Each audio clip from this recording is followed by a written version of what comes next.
اللہ حاضری اللہ نادری اللہ معی۔ اللہ ہر جگہ حاضر ہے، اللہ ہمیں دیکھ رہے ہیں، اللہ ہمارے شاہ رگ سے بھی زیادہ قریب ہے۔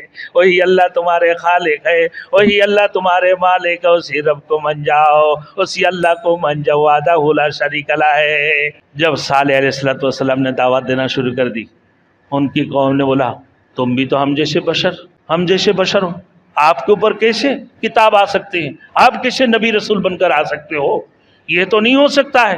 تو بولے ٹھیک ہے، ہم ایمان لے کر آئیں گے، یہ شرط ہمارا۔ بولے کیا ہے؟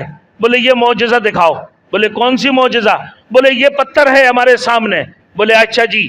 بولے اس پتھر سے بولو کہ ایک گابن اونٹنی نکل کر آ جائے۔ تو حضرت صالح علیہ السلام نے نماز پڑھنا شروع کری، اللہ سے دعائیں مانگنا شروع کری۔ میرے دوستو، اللہ پاک پروردگار عالم اسی پتھر کو پھٹے اور اسی پتھر کو پھٹ کر اسی سے اونٹنی گبن اونٹنی نکل کر آ گئے۔ پھر مقرر فرما دی کہ ایک دن اس کنویں کا پانی آپ لوگ پیو گے، ایک دن جو ہے نا ہمارے جو ہے اونٹنی پیئیں گے۔ ابھی اس میں خبردار کوئی اس میں ہاتھ نہیں لگانا اور اس کو قتل کرنے کی کوشش نہ کرنا۔